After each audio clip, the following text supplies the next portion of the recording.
semuanya, selamat datang lagi di Instagram Live bersama Kelas Bitcoin. Nama saya Dea. Saya adalah saya adalah founder dari Kelas Bitcoin. Hari ini kita akan kedatangan tamu, namanya Lucas Velasquez. Dia sebenarnya orang Kolombia, tapi dia bisa bahasa Indonesia.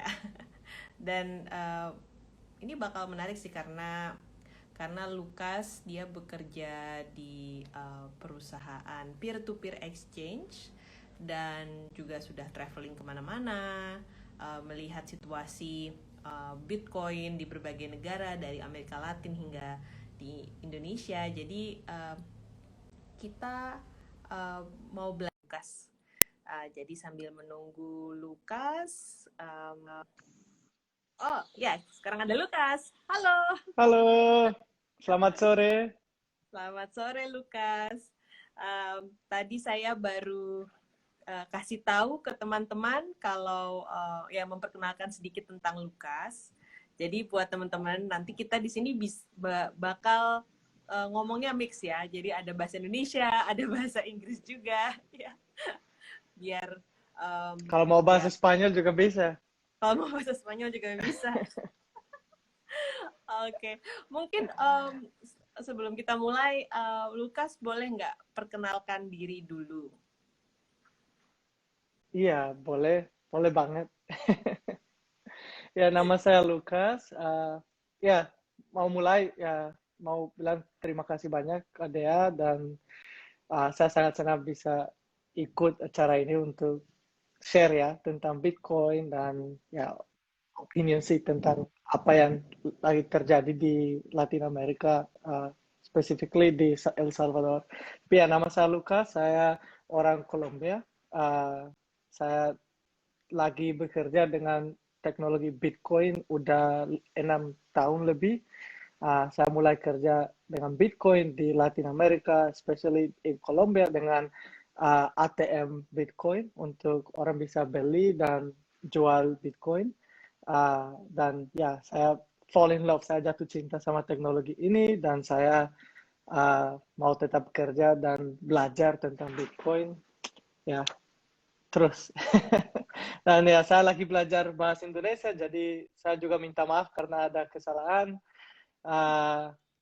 Ya, yang penting saya tetap belajar. Bagus. Ya, Bagus kok bahasa Indonesianya bagus. Dimaafkan kalau salah-salah. ya, wah, saya semoga mungkin kesalahan yang mungkin terjadi di event ini mungkin bukan kesalahan yang terlalu lucu ya, kadang-kadang gitu.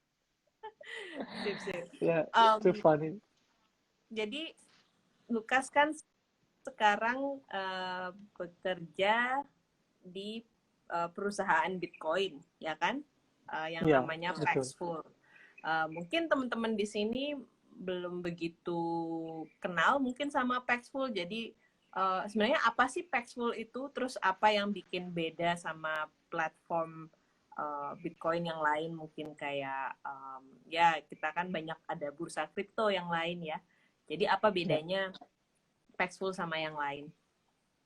Iya, bedanya ini exchange peer-to-peer. Jadi ini Paxful lebih seperti marketplace untuk orang yang mau jual dan orang yang mau beli crypto aset atau Bitcoin bisa bertemu dan bertransaksi dengan aman. Tapi bukan Paxful yang menjual atau yang membeli Bitcoin dari users, tapi users yang trade antara mereka sendiri. Jadi Paxful hanya adalah untuk melayani orang yang mau jual dan membeli dengan service namanya escrow, dan itu untuk orang bisa percaya ke peer yang lain, karena Bitcoin yang lagi di trade akan masuk escrow Paxful. Paxful akan pegang Bitcoin itu sementara ada transaksi, dan nanti kalau orang sudah senang dan ready sih untuk selesai tradingnya, nanti Paxful akan melepas Bitcoin itu kepada yang lagi buying ya, lagi membeli. Jadi the difference ya, bedanya adalah the conditions dan the requirements that are placed dari orang sendiri, bukan dari perusahaan seperti Paxful. Jadi kalau ada teman yang mau jual atau beli Bitcoin, bisa pilih metode pembayaran yang mana yang mau pakai. Jadi kalau exchange yang tradisional, exchange yang bilang oke, bisa bank transfer dan bisa mungkin online wallet ini dan itu aja. Tapi di Paxful orang sendiri bisa milih mau pakai apa. Jadi saya udah pernah lihat ada orang yang exchange atau beli atau jual Bitcoin pakai token listrik seperti itu atau pulsa, data. Itu karena ya it's free market. Jadi orang bisa pilih, oke, saya mau beli Bitcoin dan saya mau pakai ini, list offer, dan kalau ada orang yang tertarik dengan offer atau metode pembayaran itu ya langsung aja pakai. Dan powerful banget juga karena is more lebih susah sih untuk di stop saya pikir karena peer to peer tidak pernah akan di stop. Kalau orang mau tetap bertransaksi ya they will find a way. So the power is in peer to peer, I believe. Ya. Yeah. Jadi kalau saya mau beli misalkan Lukas jual Bitcoin, saya bisa cari Lukas di dalam platform Paxful itu.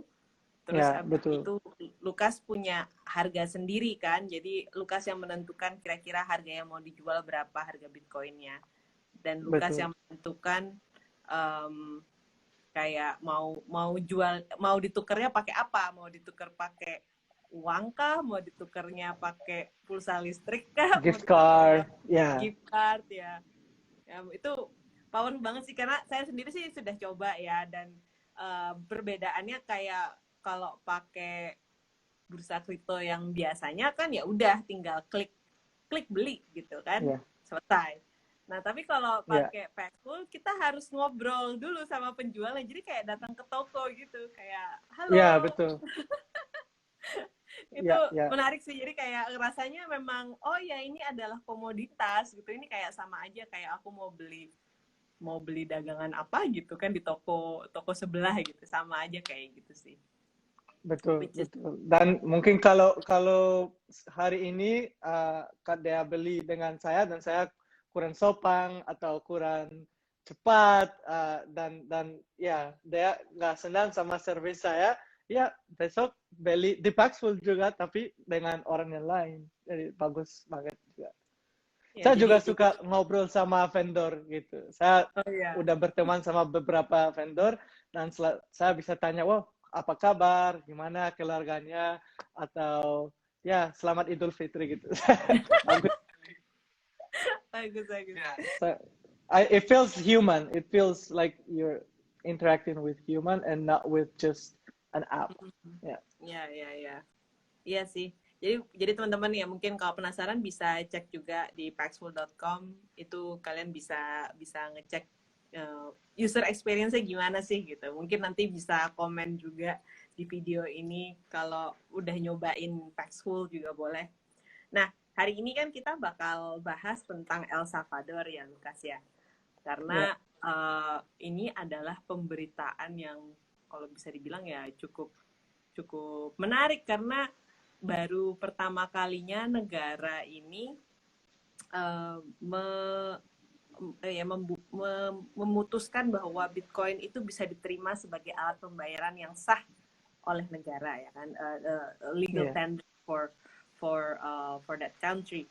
Jadi menurut Lukas, kan Lukas orang Amerika Latin nih, nah, jadi gimana sih pendapat Lukas tentang adopsi El Salvador jadi Bitcoin itu jadi legal tendernya?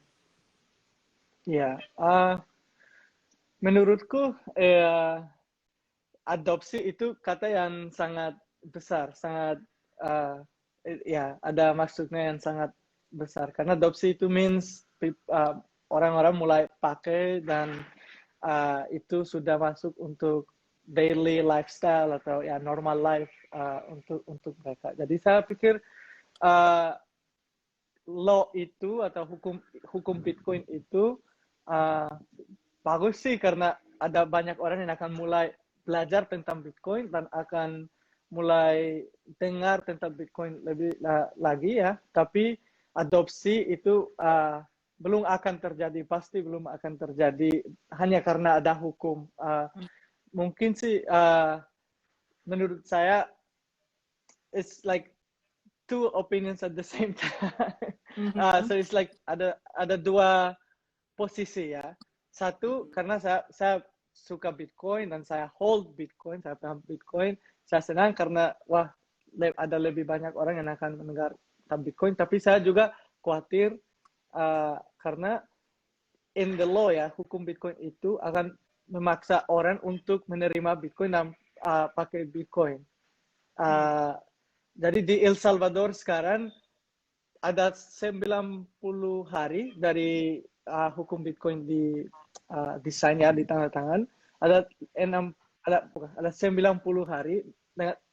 Setelah 90 hari itu semuanya di El Salvador harus menerima Bitcoin. Harus. Kalau saya mau ke hotel atau ke toko dan saya mau pakai Bitcoin dan mereka tidak mau menerima itu tidak bisa. Mereka harus menerima Bitcoin. Jadi saya merasa seperti itu sedikit dipaksa dan menurutku saya pikir adopsi Bitcoin harus lebih organik dan lebih dari masyarakat dan ke atas, bukan dari ke atas dan dipaksa sama masyarakat. Jadi it's two sides. Harus follow ya dan track dengan hati-hati gimana sih akan evolve ya, karena mungkin the people will be happy to learn, atau mungkin karena di expose sama volatility akan wah kenapa sih saya menerima uang ini saya simpan sekarang is lower, so it's like karena nggak ada edukasi ya. Karena saya pikir kalau orang mulai bertransaksi dengan Bitcoin dan belum ada edukasi, mereka akan kecewa karena mereka tidak akan mengerti kenapa harga seperti ini, kenapa harus seperti ini, bagaimana kalau saya lupa seed phrase atau ya dan saya hilang, nanti saya akan telepon siapa. Jadi saya pikir sebelum hukum seperti itu lebih bagus kalau ada edukasi yang lebih atau mungkin sebelum, tapi bersama itu I think 90 days mungkin tidak cukup untuk it's too aggressive, I think. Who knows? I don't know if it's clear. What do you think? Aku juga sebenarnya kayak belum begitu tahu ya tentang bagaimana penggunaan Bitcoin di El Salvador, karena setahu yang saya lihat di internet, di Twitter gitu kan, orang datang ke pasar belanja pakai Bitcoin, pakai Lightning Network. Tapi pertanyaannya, seberapa besar sih market orang yang, maksudnya seberapa besar orang yang menggunakan Bitcoin ini sebagai alat pembayaran? Terus juga pertanyaan yang kedua, memang kan saat ini ya banyak orang yang punya mobile phone. Tapi seberapa banyak di El Salvador orang yang tidak punya mobile phone dan tidak punya akses internet, ya kan? Jadi ya kalau misalkan kalau yang setahu saya kan di El Salvador ada dua mata uang, masih ada US dollar dan juga Bitcoin gitu kan. Jadi apakah orang itu bisa memilih untuk saya nggak terima Bitcoin tapi saya terimanya US dollar misalkan kayak gitu, atau semuanya harus berganti jadi Bitcoin? Itu pertanyaan juga sih dari saya, tapi menarik. Memang harus perlu edukasi gitu, apalagi sekarang Bitcoin kan juga lagi turun ya. Jadi kalau nanti kita kan memang selalu ada siklus di mana harga Bitcoin naik. Tapi pas waktu siklus harga Bitcoin turun, ya gimana pendapat masyarakat, itu sih yang masih tanya ya. That's why I think harus lebih dari bawah ke atas, karena kalau gitu orang akan tahu, oh ya ini saya akan pegang ini, atau uh, saya akan hedge ya apa yang saya harus pakai bulan ini untuk survive ya, dan saya akan spekulasi dengan ini karena memang Bitcoin sangat luar biasa, dan saya pikir ini memang masa depan untuk ya kita semua, apalagi di developing countries. Tapi itu bukan short term. Ini masih harus sabar dan edukasi dulu. Ya. Nah, kalau menurut Lukas, waktu pas El Salvador mengumumkan kalau mereka mau mengadopsi Bitcoin, kan ada beberapa negara Amerika Latin nih yang juga tiba-tiba di Twitter pakai mata laser. Jadi kelihatannya kayak mereka juga ada tertarik untuk mengadopsi Bitcoin. Nah, kalau dari Lukas sendiri, gimana pendapat Lukas, dan maksudnya kenapa negara-negara di Amerika Latin kok juga menunjukkan sentimen positif gitu ya? Ya, well, di Amerika Latin tidak ada mata uang yang stable, yang mungkin akan bertahan sama US dollar, karena ya itu satu kontinen, ada US dollar di atas dan semua yang lain yang pakai mata uang sendiri. In history ya, sampai masih sekarang belum ada mata uang yang bisa tetap kuat dan maju against the dollar. Jadi dari dulu sampai sekarang kita kami di Amerika Latin selalu lihat mata uang kami sendiri nurun terus. Jadi, karena nggak mungkin bisa compete sama US dollar. Jadi saya pikir mungkin dari Amerika Latin kami mau masuk dalam Bitcoin karena kami pikir ini pasti atau mungkin lebih kuat dari US dollar, dan kami bisa dan tidak milih Amerika, ini milih orang sendiri, jadi lebih powerful sih. Feels like we can be more independent and not have to compete directly with the US dollar with a weaker currency. Jadi I think saya pikir itu dari situ, karena ya kalau lihat mata uang di Argentina, di Venezuela, di Colombia, di Meksiko, itu mata uang semua nurun terus against the dollar. It's hard to compete. It's hard to compete. So it's always struggling with that. So pasti there is openness.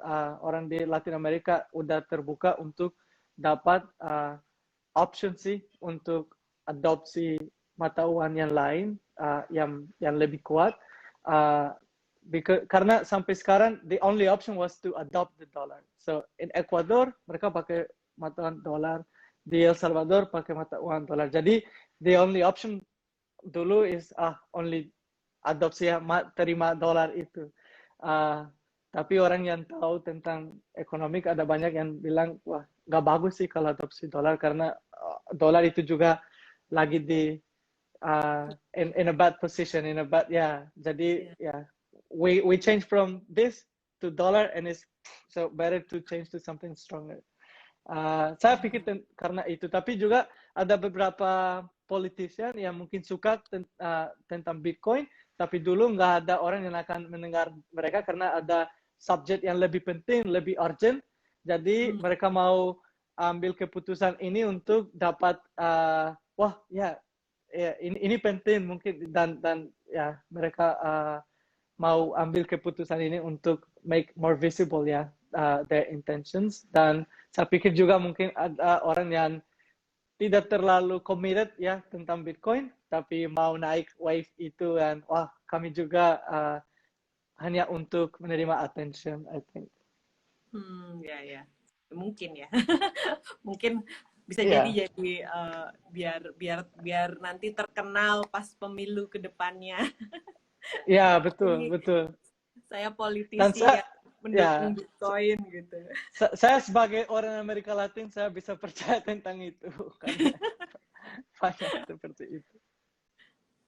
Tadi Lukas bilang kayak di negara-negara kayak El Salvador, terus Kuba kan pakai dolar ya. Terus kayak negara-negara Ekuador Venezuela, juga ya. kemana? Ekuador juga pakai dolar. Ekuador juga pakai dolar ya. Terus ya negara-negara seperti Venezuela, terus ya Argentina itu malah mata uangnya kan semakin menurun. Nah, dari pendapatnya Luka sendiri nih, kenapa sih kok mata uang ini semakin menurun gitu? Dan ya mestinya ngefek nggak sih sama di Indonesia? Wah, the inflation is one of the main reasons. I don't know how to inflasi. So I guess is the first one. But hampir semuanya di Amerika Latin, their political environment is very unstable. Dan ya kalau dengan translate itu ya susah untuk pakai bahasa Indonesia. Tapi the political environment di semua negara di Amerika Latin, wah sangat unstable. Jadi there's so many factors that affect that, but it's very very unstable. Jadi So karena politik di sana tidak stabil, itu mempengaruhi juga dengan kebijakan keuangan mereka gitu ya. ya dan every term is one side fighting the other. So it's like one side does something, the other side wants to say this is not good, this is the way you do it. So it's so unstable that there's no a clear path for growth and reach a stable level. So I think that's one of the main reasons why also inflation is crazy in Latin America. Ya, jadi Money printing dari satu pihak term yang ini nanti bilang yang term sebelumnya itu salah, nanti term yang baru juga sama, jadi kayak tidak ada arah politik yang jelas, sehingga ya buat keadaan politiknya tidak stabil. Karena politik tidak stabil, ekonomi juga keikutan tidak stabil juga ya. Tapi ini menarik sih karena Bitcoin itu kan dia bentuknya desentralisasi ya, dia tidak ada yang mengontrol Bitcoin. Jadi kalau ada beberapa orang yang bilang bahwa Bitcoin ini memisahkan antara negara dengan uang. Zaman dulu negara dipisah dengan agama kan, dulu kan agama adalah bagian penting dari negara. Terus kayak dipisah bahwa ada fungsi negara sendiri, ada fungsi pemerintahan, fungsi agama juga dipisah. Nah sekarang sampai saat ini kan fungsi negara dengan uang itu masih sangat berkaitan gitu. Sedangkan Bitcoin merupakan aset atau uang yang nggak bisa dikontrol ya sama negara, karena itu adalah milik kita sendiri gitu. Kalau kita udah punya uang ya milik kita sendiri dan tidak bisa dicetak lebih banyak kan, karena Bitcoin terbatas. Jadi ya itu mungkin kenapa juga di Amerika Latin semuanya pada mungkin melirik Bitcoin, penasaran dengan Bitcoin. Saya juga pikir karena the sentiment is like kita nggak bisa percaya sama pemerintah sama sekali. It's beda sekali dengan the reality is very different. Jadi karena mungkin mereka bisa percaya karena mereka mendukung orang yang di pemerintah sekarang, tapi mereka pikir wah tapi siapa yang akan naik nanti, jadi lebih bagus sih kalau Bitcoin aja tidak tergantung sama left atau right, tapi free market dan Yeah, I think that's also the reason why we're more open to it.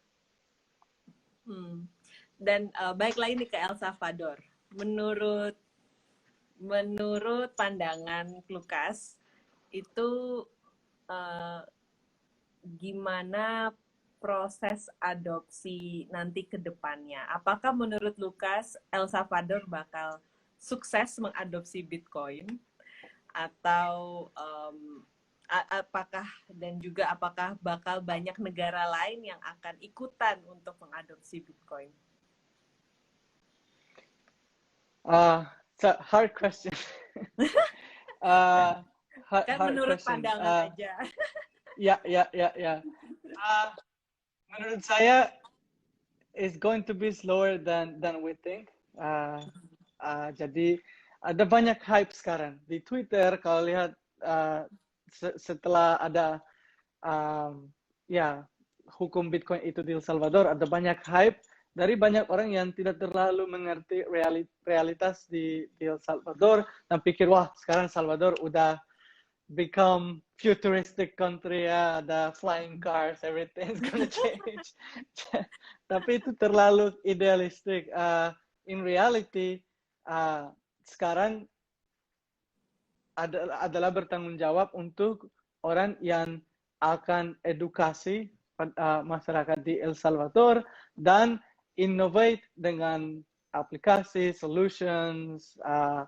I think it's going to be good. Ya, karena akan ada innovation is going to naik lagi.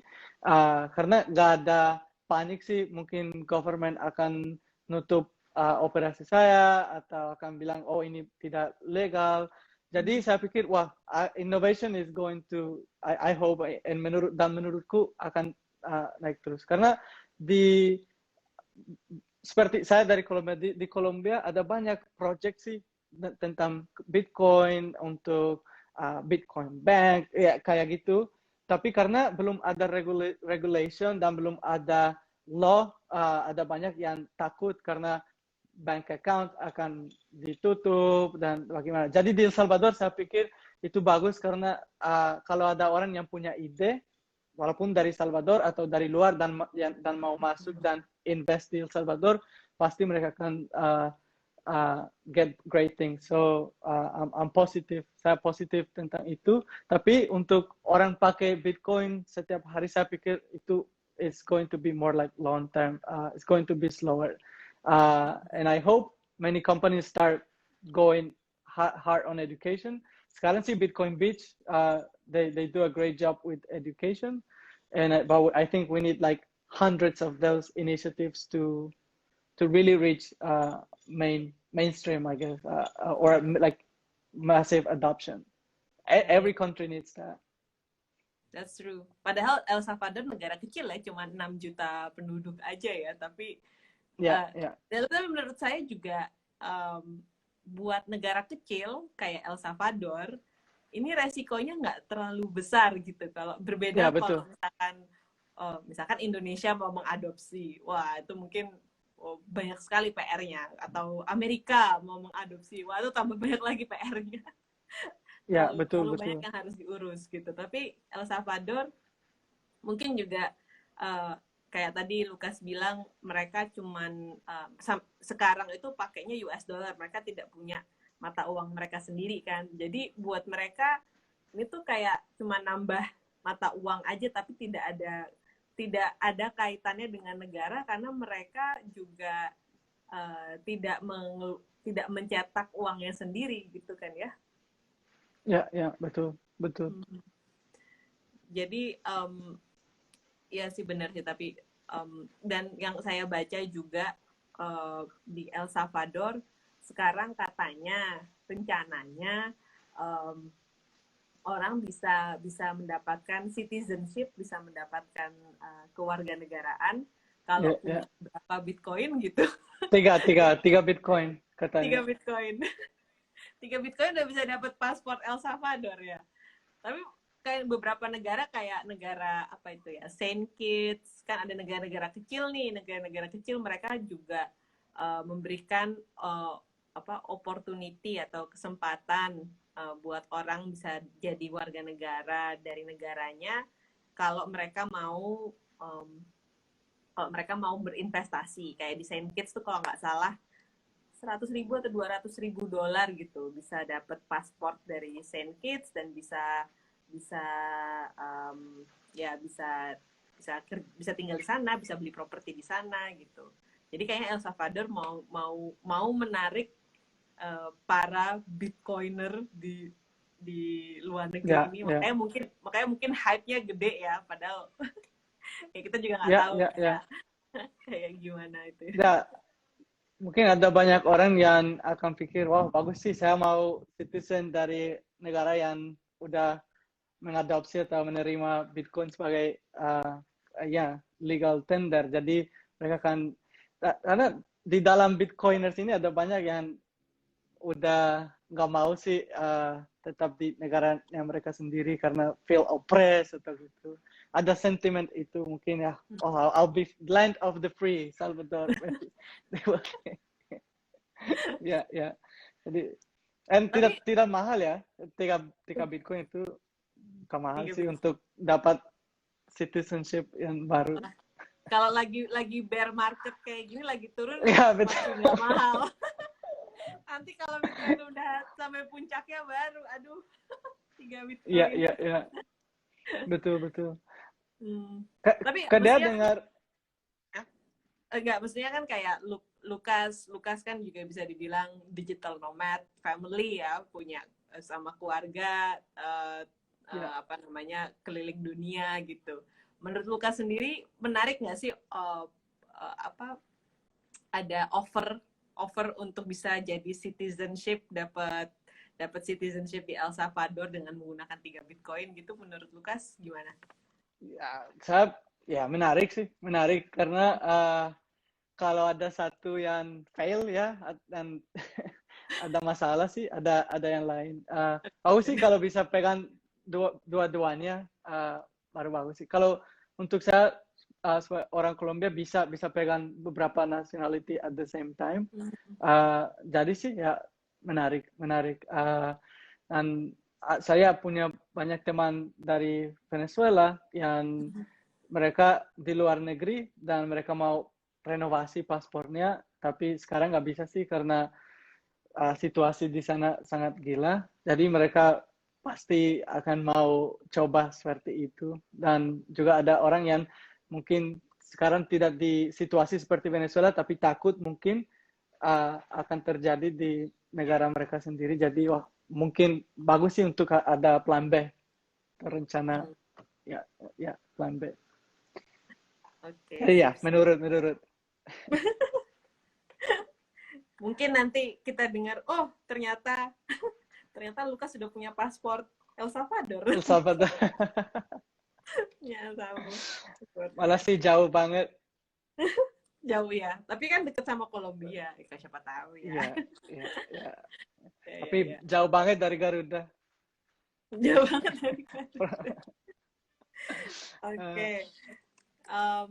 Oke, so mungkin yang terakhir sih, ya mungkin kayak dari harapan dari Lukas sendiri nih, buat El Salvador gimana, dan mungkin buat orang Indonesia juga apa yang bisa kita harapkan dari El Salvador mengadopsi Bitcoin.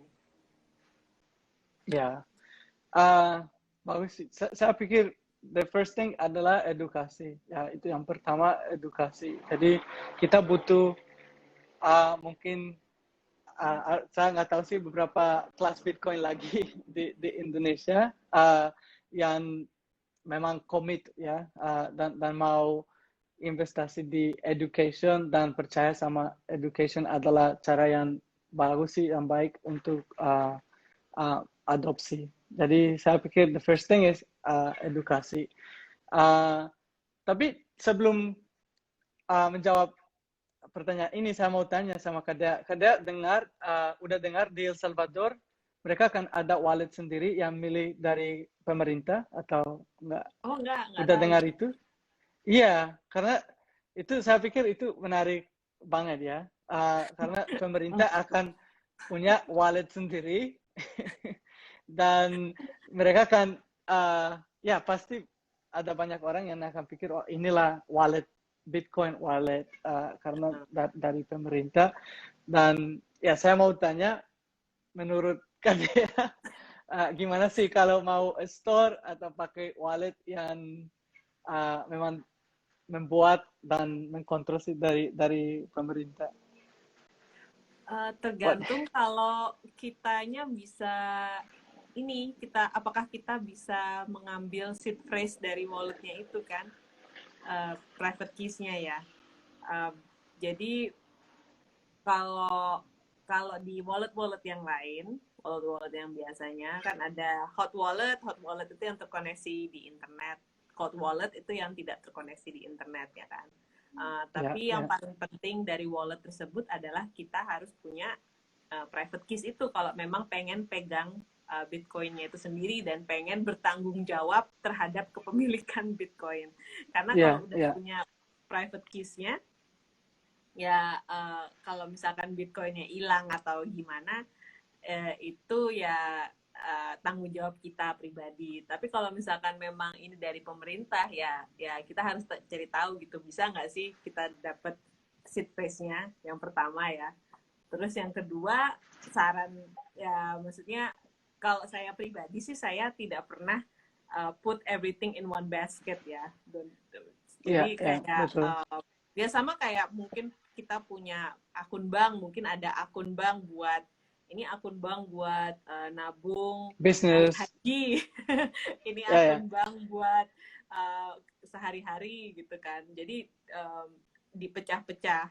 Jadi mungkin kalau buat orang di mana tuh di El Salvador, ya, jangan taruh semuanya di satu tempat sih.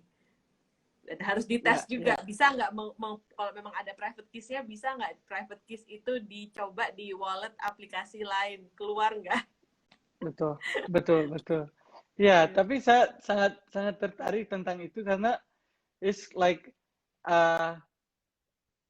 like trust me with your money, right? Like jadi mungkin in the future ya, government akan pikir oke, ini Bitcoin nggak bisa dihenti, nggak bisa di stop. Coba kita pegang Bitcoin itu dan karena I feel like that's the main power. Who holds the money? Jadi on the monies ya. Ya, betul. So waktu saya dengar itu ini karena itu saya bilang kita harus lihat ya gimana is going to evolve because it's so new. Mungkin Salvador akan terjadi it's of course the first one, tapi mungkin we're going to see how not to do it or how to do it, so we have to watch closely.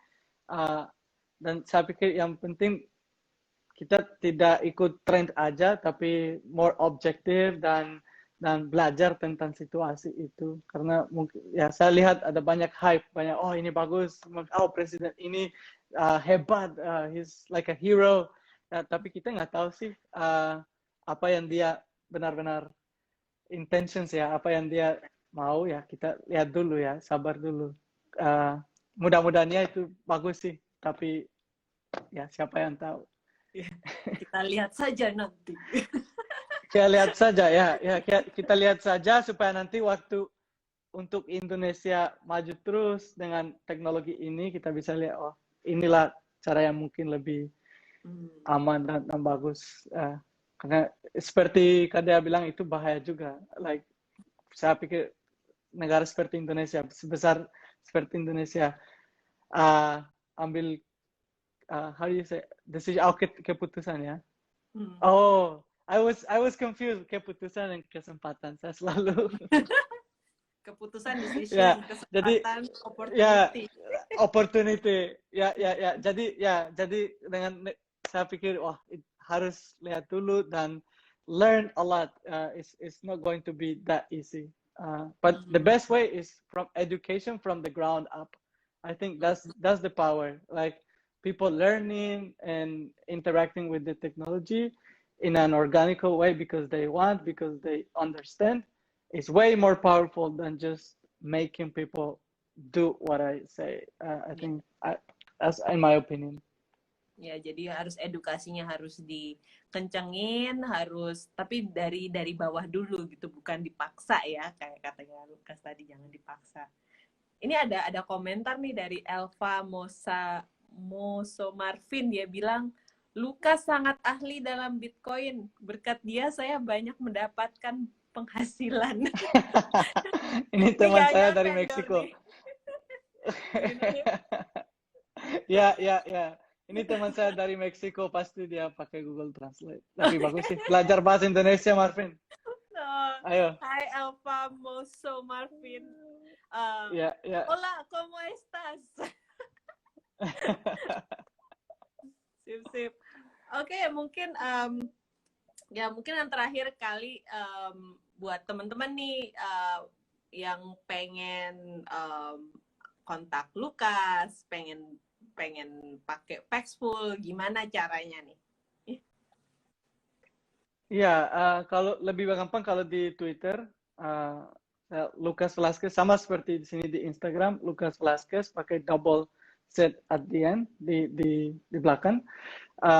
DM aja, dan ya saya bisa menjawab kalau ada pertanyaan atau membantu sih kalau mau mulai dengan Bitcoin. Tapi saya banyak semuanya dari Indonesia yang tanya tentang Bitcoin, saya selalu suruh ke kelas Bitcoin aja. Ya, kelas Bitcoin. Tapi ya bagus sih, bagus kalau mau ngobrol lagi atau belajar tentang ya ada pertanyaan tentang Latin Amerika atau Bitcoin atau peer-to-peer, ya di Twitter aja lebih gampang. Oke. Sip. Lebih Dan gampang. jangan lupa buat teman-teman cek Paxful ya, paxful.com. Itu buat kalau penasaran yang namanya peer-to-peer, gimana sih Kak peer-to-peer itu? Mungkin nanti kapan-kapan kita harus bikin kayak semacam apa ya? Demo. Kelas menggunakan gitu. Paxful, gimana caranya pakai peer-to-peer biar teman-teman paham gitu pakai peer-to-peer. Ya, bagus. Peer-to-peer bagus juga karena teman-teman dari Indonesia bisa trade sama orang yang lagi di negara yang lain. Dan itu bagus juga karena ada opportunity atau ada banyak solutions yang you can make if you're trading with someone dengan orang yang di negara yang lain. Jadi dengan Paxful bisa trade sama orang yang di Colombia, di El Salvador, di Amerika, di Afrika. Jadi itu experience yang sangat luar biasa menurut saya. Sambil belajar bahasa Spanyol ya. Buat orang Indonesia. Siap. Iya, bagus. Sip. Ya, karena Paxful ya tadi kayak yang dibilang di awal, orang bisa menentukan berapa harga yang mau, misalnya mereka mau jual Bitcoin, mereka bisa nentuin berapa harga yang mau mereka jual. Jadi kadang satu negara itu bisa lebih mahal atau lebih murah. Nah, jadi kalau misalkan teman-teman bisa tahu, itu bisa dapat untung tanpa harus bisa baca candlestick yang terlalu ribet ya kalau misalkan mau trading Bitcoin. Ya, betul. Sip. Oke, well Lukas, thank you so much. Makasih banget udah menyempatkan waktu buat ngobrol-ngobrol santai tentang El Salvador. Bahasa Indonesia bagus kok. Oke. Suksema matur nuwun. Ya, jadi ya makasih banget, dan ya buat teman-teman kalau mau kontak Lukas bisa kontak lewat Twitter, dan jangan lupa cek Paxful. Terima kasih sekali lagi, dan sampai jumpa di kelas Bitcoin Instagram Live hari Rabu selanjutnya. Ya. Bye Kak Dea. Bye semuanya. Hati-hati. Ya. Yuk.